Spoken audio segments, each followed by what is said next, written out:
Retornamos então. Professor, o jogo é pesado, hein? Fui lá tomar uma água, já voltei. Diversas informações. É isso aí, pessoal. Esse é o Adelante. Esse é o projeto que eu idealizei, respeitando o seu investimento, sabe? E de forma objetiva. Falando que vem na prova, fazendo uma abordagem teórica. Tranquilo? E aí, esse é o Adelante, né? Divulga aí para os seus amigos. Ah, concorrente, professor. Não. Joga pesado. Deus vai abençoar a sua vida. Vem comigo na tela agora para a questão de número 8, né? Vem para a questão de número 8. Manuel praticou a conduta tipificada como crime. Ok. Com a entrada em vigor de nova lei, esse tipo penal foi formalmente revogado. Ou seja, o dispositivo foi revogado. Isso. Mas a conduta de Manuel foi inserida em outro tipo penal. Veja, eu tenho uma revogação formal, mas eu tenho essa conduta, nessa conduta, ela deslocou para um outro tipo penal. Então, essa conduta continuou sendo típica. Deu para entender? Vamos lá então. Nessa situação, Manuel responderá pelo crime praticado, pois não ocorreu abolir seu crimes com a edição da nova lei, questão corretíssima, né? Não há que se falar em abolir seu crimes em relação à nova lei. Veja, isso, né? Em relação à nova lei, não há que se falar isso com a edição da nova lei, não há que se falar em abolir seu crimes. Por quê? Porque aqui eu tenho apenas a revogação formal da conduta. Ou seja, a necessidade da revogação formal e material da conduta. E eu vou explicar para vocês. Bem, é importante quando a gente trata aqui de abolir seu crimes, o artigo 2º menciona no Código Penal. Não pode ser punido o fato que lei posterior deixa de considerar crime, cessando em virtude dela a execução e os efeitos penais da sentença condenatória. Efeitos penais! Veja que a responsabilidade civil ela continua, né? Então veja, abolir seu crimes opera a extinção da punibilidade. É uma causa extintiva da punibilidade, artigo 107, inciso 3 lá do Código Penal. A cessação dos efeitos penais da condenação. Logo, se o agente cometeu outro crime, não será considerado reincidente.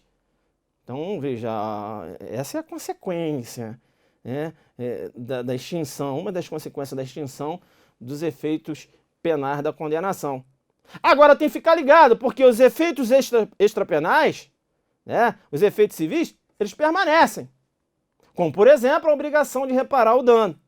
Lá no artigo 91, inciso 1 do Código Penal. Tá? Importante. Tá? Abolir seu crimes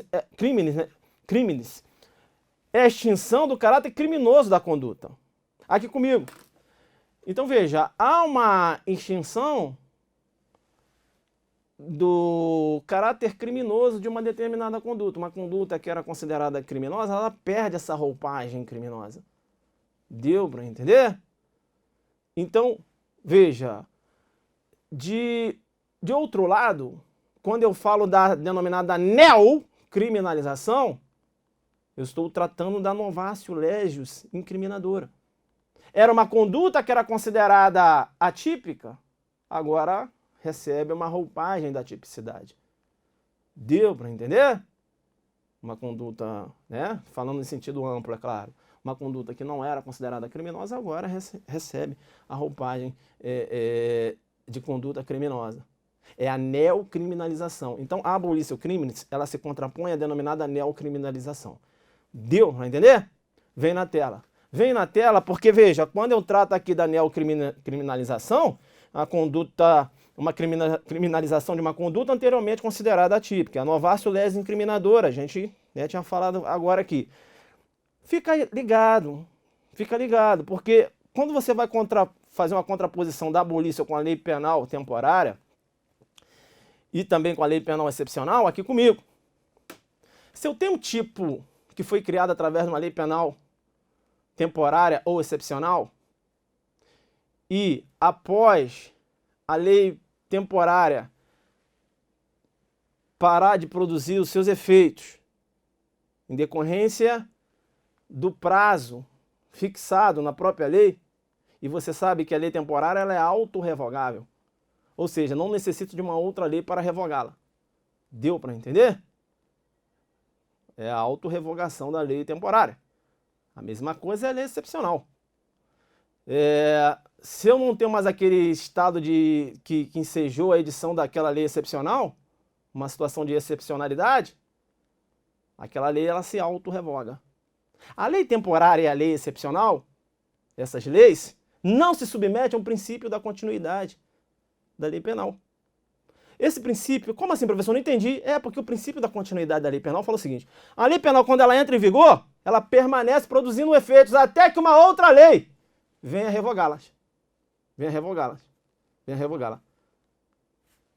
Esse é o princípio. Ora, se a lei excepcional e a lei temporária,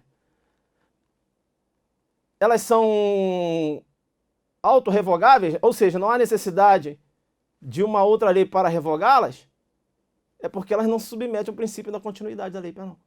Se ligou?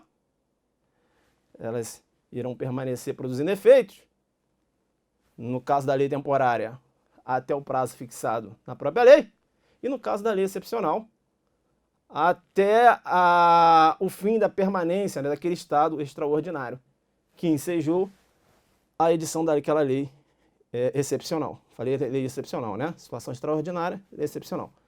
Beleza? Tá. Aí eu tenho lá, na lei temporária, a criminalização de ingerir bebidas alcoólicas durante um determinado prazo. Beleza. Aí saiu uma outra lei mencionando que não há que se falar mais em crime quando se trata aí de ingerir bebidas alcoólicas. Eu tenho uma abolício. Será que essa abolício vai abarcar aquelas condutas praticadas durante a lei excepcional ou durante a lei temporária? Não. Beleza? Aí a abolício não há que se falar em aplicabilidade nesses casos, tá? E aí vai vigorar, há uma prevalência em relação à lei excepcional e à lei temporária, se você for analisar como a lei posterior que retirou roupagem criminosa de uma conduta que foi considerada criminosa durante a lei temporária e a lei excepcional. Beleza? Vem comigo na tela. Vem comigo na tela, então fica ligado em relação à abolício, né? Quando se trata de lei temporária e lei excepcional. Tá? Lei temporária e a lei excepcional. Tá, fica ligado. Então, na abolício, há a necessidade de revogação formal e material da conduta, que pode aparecer na sua prova assim, ó, revogação material ou substancial da conduta. Deu para entender?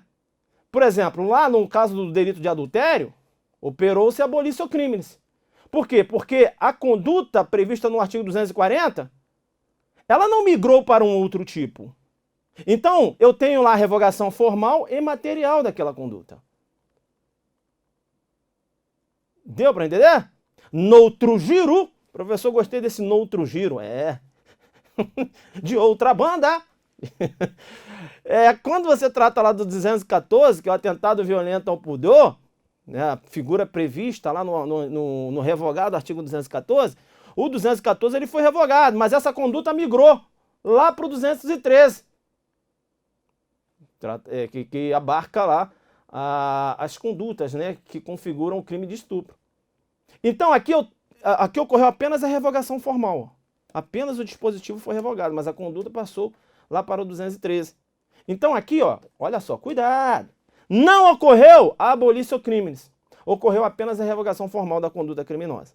Tá? E fica ligado ainda, abolício criminis versus lei penal em branco. Aqui comigo. Então tem lá a lei de drogas. A lei de drogas é uma lei penal em branco heterogênea. Ela é complementada por uma espécie normativa, uma portaria, mas de status diferente em relação à lei. Deu para entender? Bem, quando eu trato da lei de drogas, eu tenho aí um complemento, né? Através de uma portaria, aquela portaria da Anvisa. E a portaria da Anvisa, ela traz em seu bojo o rol daquelas substâncias que são consideradas entorpecentes. E eu tenho lá a cocaína. Vamos supor que haja uma alteração nessa portaria. E eu vou verificar, né, que essa alteração, que essa alteração retirou a cocaína do rol dos entorpecentes. O Tício, que estava preso por ter traficado cocaína, foi só cocaína, em relação a conduta dele, ocorreu a abolição crimes. Extinção da punibilidade. Deu para entender? Agora veja, em relação ao Tício, porque o Mévio, que também está preso por ter traficado maconha, continua preso. Então eu tenho uma abolição que, na verdade, ela não vai revogar o 33. É uma abolição que vai incidir num complemento, na portaria. Então, deu para entender? Então eu posso ter abolição nesse sentido, em norma penal em branco. Eu posso ter abolição em sede de qualificadora. Eu posso ter abolição em sede de causa de aumento. Professor, joga os exemplos, joga duro comigo. O Mévio matou o Tício mediante asfixia. Está respondendo por homicídio qualificado. Saiu uma nova lei alterando o Código Penal, retirando a asfixia lá do rol do parágrafo 2º do artigo 121. O Mévio, que estava respondendo por homicídio qualificado mediante asfixia, vai responder por homicídio simples. Continua preso, mas por homicídio simples.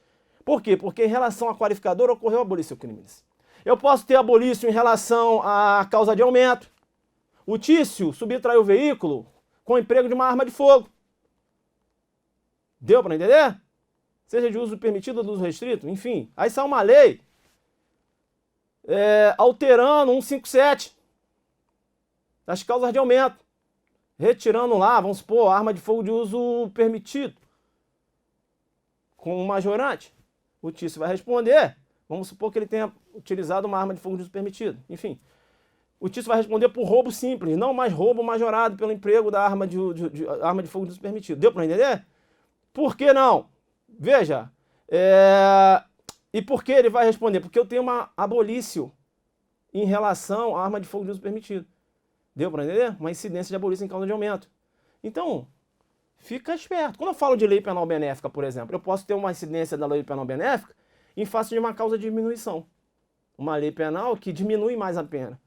Deu para entender? Então veja, quando eu falo de abolição, volta comigo, eu posso ter abolição em sede de tipo.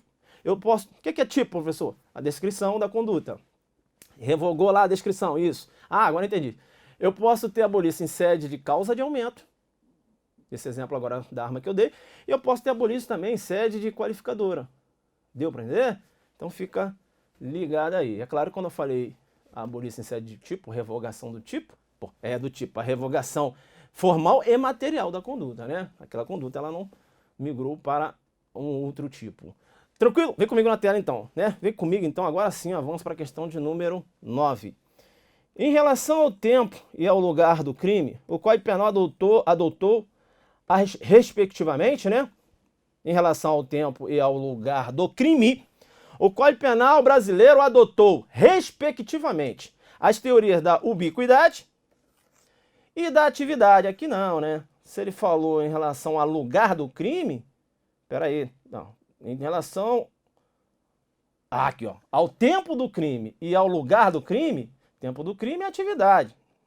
E lugar do crime é ubiquidade. Aí ele falou respectivamente. Ah, inverteu, querendo jogar duro comigo. Ó. Inverteu aqui, a questão tá errada.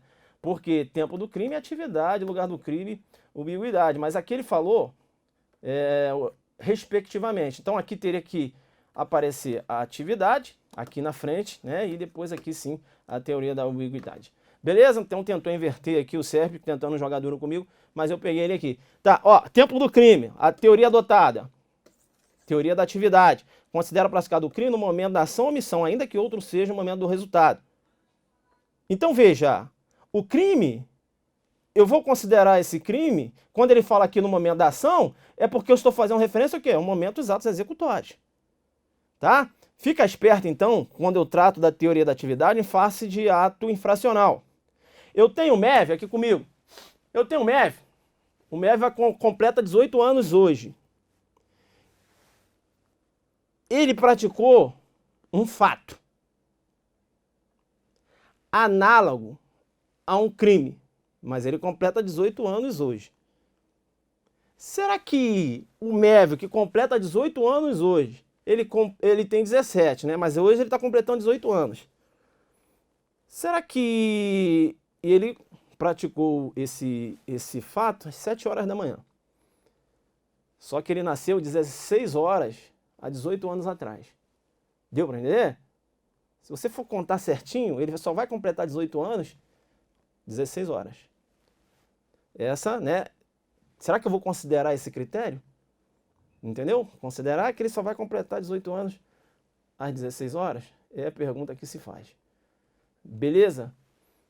Tá. E ele praticou um fato às 7 da manhã. Bem, eu vou considerar que o mévio é imputável e, portanto, tem responsabilidade penal. E aí, por consequência, né? Ou melhor, isso. E, por consequência, praticou um crime. E pode responder por esse crime, porque tem culpabilidade. Às 0 horas desse dia, ou eu tenho que esperar... eu só posso considerar a partir das 16 horas. É a pergunta que se faz. Doutrina majoritária aqui no Brasil, né? O entendimento é que o Brasil adotou o critério cronológico, ou seja, a partir de 0 horas. 0 horas. Ainda que ele tenha nascido às 16 horas, há 18 anos atrás. Então eu vou considerar que ele praticou crime e não ato infracional. Beleza? Conta a partir de 0 horas. Ah, mas eu só vou completar 18 anos, 16 horas, porque eu nasci há 18 anos atrás, 16 horas desse dia. Eu pratiquei o crime às 7 horas da manhã? Não interessa. Vai responder, eu pratiquei o fato, né, às 7 horas da manhã, então é ato infracional? Não. É crime. Vai responder pela prática de crime. Vem comigo na tela. Fica ligado que o Brasil adotou o critério cronológico, quando se fala de imputabilidade.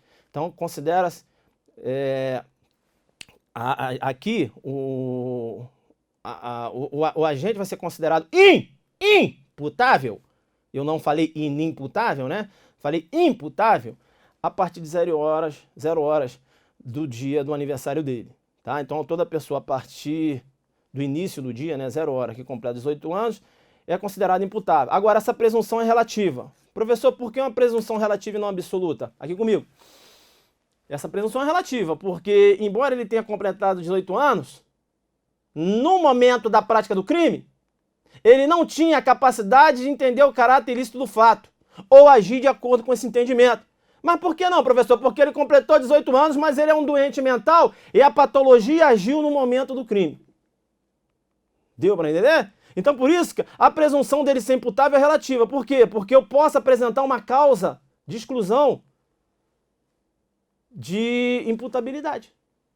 Como, por exemplo, uma doença mental que o afetou no momento da prática da ação.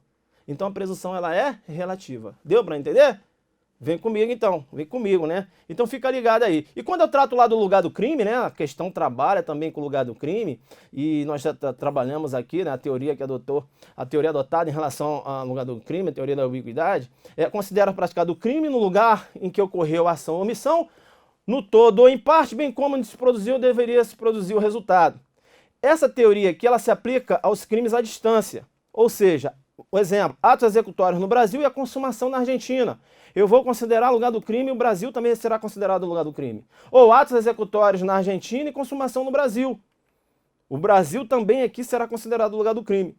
Tanto se os atos executórios foram praticados no Brasil, como também se os atos executórios foram praticados em um outro país, mas a consumação ocorreu no Brasil. Então, vou considerar o lugar do crime onde ocorreu a ação e também, né, não só onde ocorreu a ação, mas também onde ocorreu a consumação, ainda que os atos executórios tenham sido praticados fora do território brasileiro. Agora, fica ligado, porque a teoria da ambiguidade não se aplica aos crimes conexos. Não entendi, professor? Aqui comigo. Furto e receptação. Há uma conexão, né? Porque para que o agente responda por receptação, esse produto tem que ser um produto de crime, né? Então, eu tenho uma conexão entre o furto e receptação. Claro que é qualquer crime, né? Mas aqui eu estou falando em relação a esses dois. Tem a receptação é um crime acessório, né? Também chamado de parasitário. E pode aparecer na sua prova também um outro nome. Qual? Crime de fusão. Beleza? Crime parasitário, crime acessório ou crime de fusão. Receptação. Aqui você tem crime de fusão no adelante. Deu para entender? Agora veja. A receptação É um crime acessório? É um crime acessório. Beleza. Tem uma conexão com um crime anterior? Sim. Ela depende que tenha ocorrido um crime anterior. Né? Entendeu? Crime. Beleza? Não contravenção. A pergunta que se faz é a seguinte. Se eu tenho um furto que ocorreu na Argentina e a receptação no Brasil, essa conexão ela pode atrair esse furto para ser julgado, processado e julgado no Brasil? Não. Beleza? Entenderam ou não? Então o fato de eu ter um contexto de conexão entre os crimes não atrai o crime que foi praticado em outro país. Deu para entender? Então quando se trata dessa teoria, tá? Bacana? Então fica esperto aí. O furto será processado e julgado na Argentina e a receptação será processada, esse crime de receptação será processado e julgado aqui no Brasil. Tá? Então, se a receptação, é claro, ocorreu aqui no Brasil. Beleza? Então fica ligado aí. Então a gente avança aqui para a questão de número 10. Um cidadão sueco tentou matar o presidente do Brasil. Olha aí, né? Tentando contra a vida do presidente, que se encontrava em visita oficial à Suécia. E esse fato foi praticado fora do território brasileiro. Em tese, né? Em tese. Porque se esse presidente estava num navio de guerra, aí é uma extensão do território brasileiro. Mas, enfim, aqui não falou nada, então vou raciocinar que está fora do território brasileiro. Suécia. Nessa hipótese. O crime praticado não ficará sujeito à lei brasileira. Questão errada, né? Questão errada. Eu tenho aqui um caso de extraterritorialidade incondicionada. Porque quando eu trato de territorialidade, eu tenho que saber, né? Ou melhor, quando eu falo de aplicação da lei brasileira no espaço, eu tenho que saber que o Brasil adotou o princípio da territorialidade. Né? A adoção do princípio da territorialidade. Agora veja, não é de forma absoluta, não. É a aplicação desse princípio da territorialidade, mas é uma aplicação mitigada, temperada ou relativizada. O princípio da territorialidade adotado pelo Brasil é um princípio da territorialidade mitigada, temperada ou relativizada. Por quê? Porque, veja, aplica-se a lei brasileira sem prejuízo de convenções, tratados e regras de direito internacional. Então não é de forma absoluta, porque se eu tenho convenção, se eu tenho um tratado ou regras de direito internacional que estabelecem a não aplicação da lei brasileira em determinados casos, e o Brasil acordou com isso, não há que se falar em aplicação da lei brasileira. Então a aplicação da lei brasileira não é de forma absoluta. É de forma mitigada, relativizada ou temperada. Aplica-se a lei brasileira no território brasileiro? Sim. Mas eu posso ter situações em que o fato tenha ocorrido no Brasil, mas eu não vou aplicar a lei brasileira. E outra! Aplica-se a lei brasileira nos fatos ocorridos no Brasil? Sim, mas eu posso aplicar a lei brasileira também a fatos que ocorreram fora do Brasil. Olha aí. Por isso que a territorialidade é mitigada, temperada ou relativizada. Nesse caso, por exemplo, num caso que de fato que ocorreu fora do Brasil, teria aplicação da lei brasileira em razão da extraterritorialidade, que pode ser incondicionada ou condicionada, dependendo. E aqui eu tenho um exemplo em que eu tenho um fato que pode ocorrer em território brasileiro, especificamente no mar territorial brasileiro, e eu não vou aplicar a lei brasileira. Aqui eu tenho um exemplo, a Lei 8.617, a denominada passagem inocente. A passagem será considerada inocente desde que não seja prejudicial à paz, à boa ordem ou à segurança do Brasil, devendo ser contínua e rápida. Tá? Claro que há a possibilidade do fundeio para parada decorrente de navegação e fiscalização aqui comigo. Se eu tenho um navio que está passando pelo Brasil por questão puramente geográfica, esse navio está indo para a Argentina e por questão geográfica ele acaba passando no mar territorial brasileiro e ocorre um homicídio nesse navio, eu não vou aplicar a lei brasileira. Tranquilo? Porque eu tenho aí a denominada passagem inocente. Agora veja, desde que esse navio não venha a colocar em risco bens jurídicos brasileiros. Porque se eu tenho bens jurídicos, né, tutelados aí pelo Brasil, e esse navio vem a lesar esses bens, como por exemplo, realizando uma pesca não autorizada, ainda que esteja passando pelo território brasileiro, se ocorrer um homicídio, aí sim eu vou aplicar. Por quê? Porque aí a passagem, ela não é inocente. Deu para entender? A passagem inocente é aquela passagem inocente. Só estava aqui, passando aqui. Correu um homicídio sim, mas só estava passando aqui pelo mar territorial brasileiro. Deu para entender? É o posicionamento majoritário que o Instituto da Passagem Inocente se aplica também às aeronaves. Beleza? Tá? Vem comigo então. Tá, então aqui eu dei um exemplo. Na nossa questão, eu tenho uma extraterritorialidade incondicionada. Por quê? Veja, eu tenho um ato, né, que atenta contra a vida do presidente. Mas poderia também atentar contra a liberdade do presidente. Aí o CESP, como o CESP joga pesado, e ele adora, mas quando ele vai aprontar as pegadinhas dele, eu já me antecipo, o CESP vai jogar patrimônio aqui, tá? Então, um ato atentatório ao patrimônio do presidente da República não entra, claro, aqui no item A. Agora, é um patrimônio pessoal, né? Porque se é um patrimônio da União, aí continua sendo. E um patrimônio da União que está na posse do presidente, um veículo, por exemplo, aí entra aqui. Continua sendo a extraterritorialidade incondicionada. Tá? Eu falo um patrimônio pessoal do presidente. Se é um patrimônio pessoal do presidente, não há que se falar em extraterritorialidade incondicionada. Aí pode cair lá na condicionada. Agora veja, por quê? Porque aqui, ó, vida e liberdade, não entrou patrimônio. Quando eu falo de patrimônio da fé pública, da União, do Distrito Federal, Estado, território, município, empresa pública, sociedade com economia mista, autarquia, fundação instituída pelo poder público, enfim. Tem aqui, né, o princípio real da defesa ou da proteção, como aqui também tem um princípio real da defesa ou da proteção. Esses casos aqui, ó, crimes praticados contra a administração pública, quem está a seu serviço, o princípio real da defesa da proteção, do genocídio, quando a gente for brasileiro domiciliado no Brasil, o professor Cláudio Masson aponta que aqui seria o princípio do domicílio, enfim, tá, importante. Então, ainda... E aqui eu vou chamar a sua atenção que o agente seja absolvido ou condenado no estrangeiro, eu vou aplicar a lei brasileira. Aqui comigo. Quando eu falo, ainda que o agente seja condenado ou absolvido no estrangeiro, eu tenho que chamar a sua atenção, né, nessa questão da absolvição. Tem que chamar a sua atenção. A lei, ela menciona, ainda que seja condenado ou absolvido no estrangeiro. Mas a doutrina aponta que, no caso de absolvição, ainda que a extraterritorialidade seja incondicionada, no caso, né, de ainda que a extraterritorialidade seja incondicionada, eu não aplico a lei brasileira. Calma. CESP não cai nessa, não. CESP, a redação é seca. Ainda que condenado, absolvido no estrangeiro. Beleza? Então fica ligado, CESP usa a letra ordenada da lei. E por que a doutrina fala isso? Vem comigo. A doutrina fala isso porque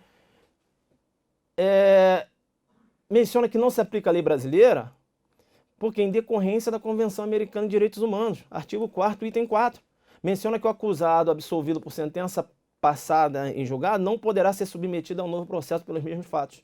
E como o Brasil ele faz parte, né, dessa Convenção Americana de Direitos Humanos, você teria um impeditivo aqui, né, que decorre de uma convenção.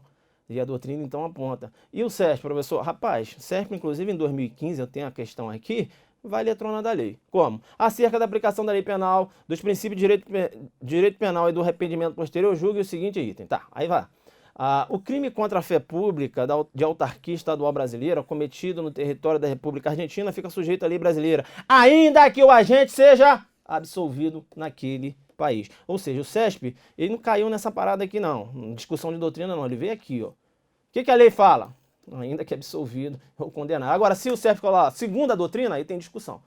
Beleza? O CESP vai usar a redação, na minha concepção, como fez aqui em 2015. Ele não pode considerar uma questão 2015 como correta e agora, né, já considerar errada. E outras questões também que vocês resolveram, vocês perceberam que ele considera ainda essa redação correta, né? Ainda que seja absolvido naquele país. Então tem esse ponto aí que aqui no Adelante você tem essa discussão, porque aqui o jogo é duro. Aqui não é só dizer que está certo ou errado, não. Aqui é pegada e gritar caveira, não. Aqui a pegada é monstra, né? Aqui é agressivo.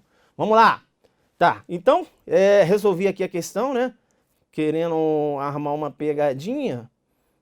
Não, até que essa questão foi meio que tranquila. Beleza? Tá. Vamos lá, então, vamos avançar para a questão de número 11, né? Questão de número 11 aqui na sua tela. Questão de número 11 é na sua tela. O brasileiro que praticar crime em território estrangeiro poderá ser punido. Em qualquer caso, devendo ser aplicada ao fato a lei penal brasileira, ainda que o agente não mais ingresse no Brasil. Bem, a questão está errada porque ela fala aqui em qualquer caso. É claro que na extraterritorialidade incondicionada eu não tenho condições.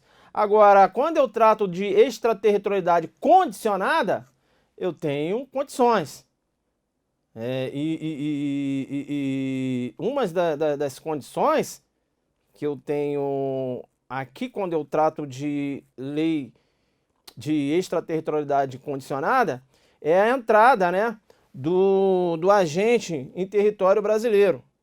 Então é importante a gente ter essa concepção. Bem, quando eu falo de extraterritorialidade condicionada, eu tenho aqui as situações que configuram a extraterritorialidade condicionada. Como, por exemplo, crimes praticados por brasileiro, aqui praticados em aeronave, embarcações brasileiras, mercantes ou de propriedade privada, quando em território estrangeiro e aí não sejam julgados. Inclusive aqui eu tenho o princípio da representação ou da bandeira, aqui eu tenho o princípio da nacionalidade ativa, crimes que por tratado ou convenção o Brasil se obrigou a reprimir.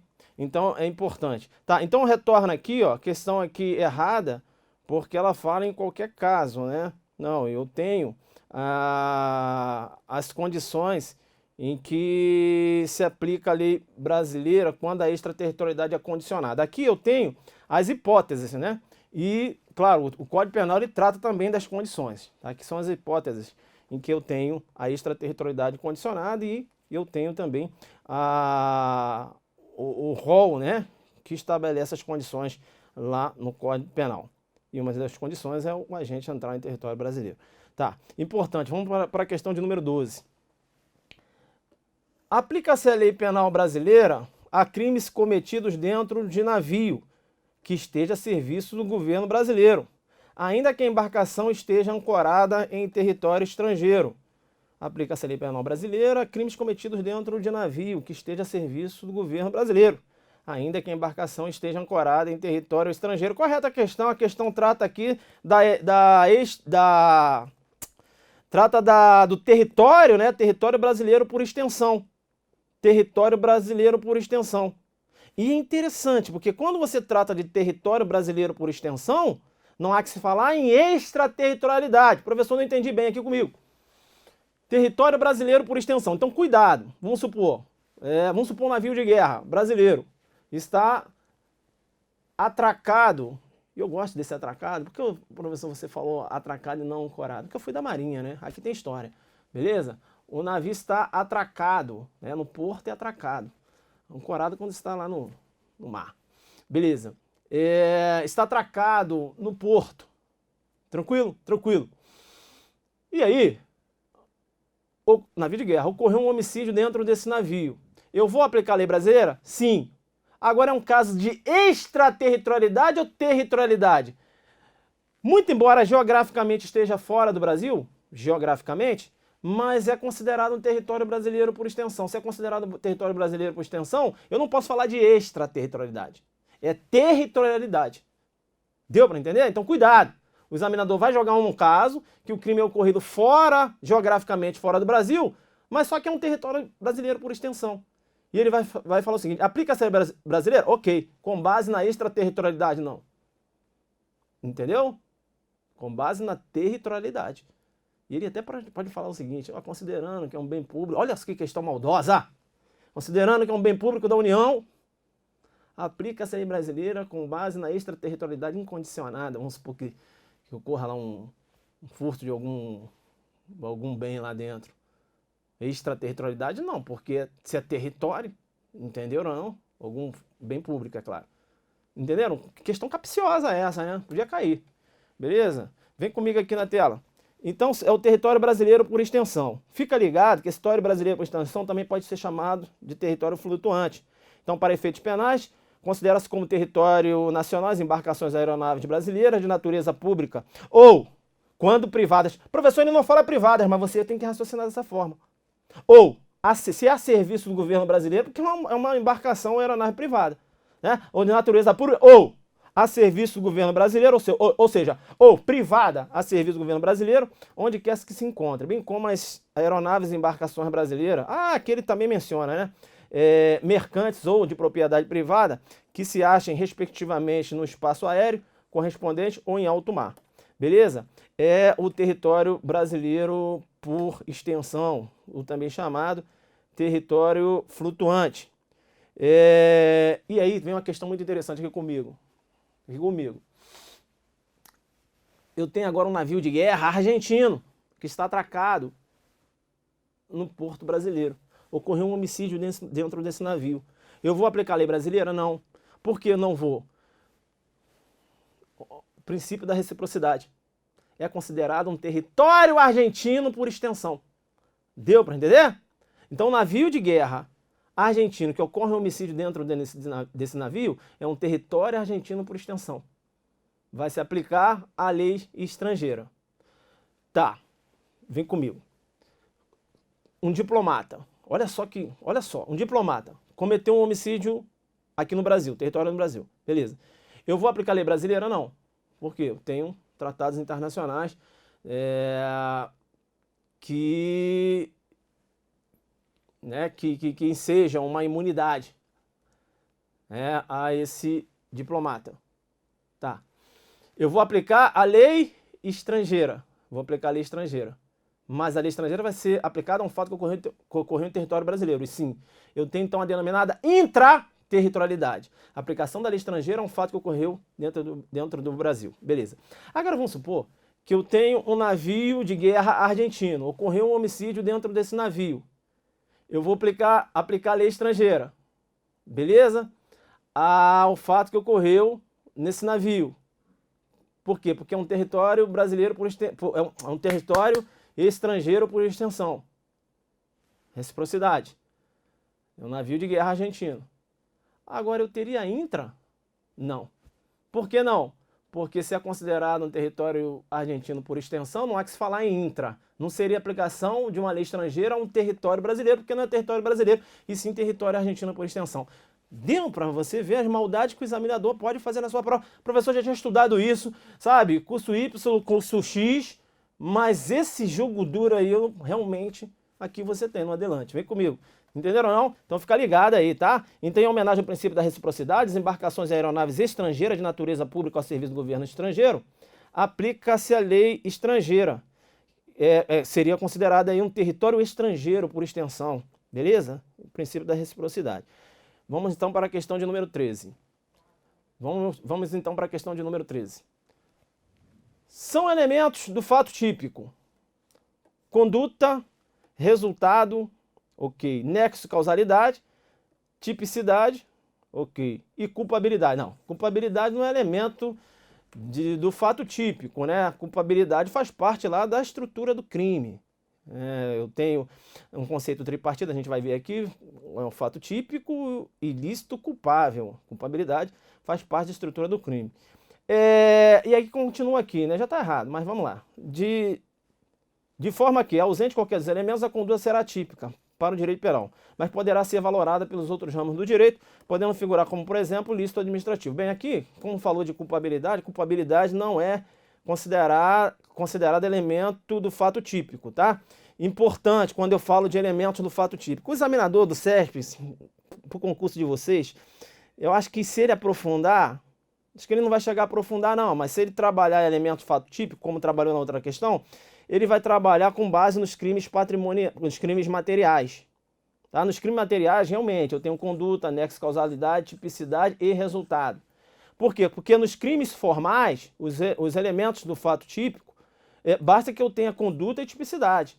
Tá? Porque nos crimes formais, eu posso até ter um resultado naturalístico num crime formal, mas esse resultado ele é desconsiderado, assim, para a configuração do fato típico. Deu para entender? Não há necessidade que ocorra o resultado. Os crimes de mera conduta, de mera atitude, é a mesma coisa. tá? Então aqui eu só tenho a conduta e tipicidade. Nos crimes materiais, conduta, nexo, causalidade, tipicidade e resultado. Aqui comigo.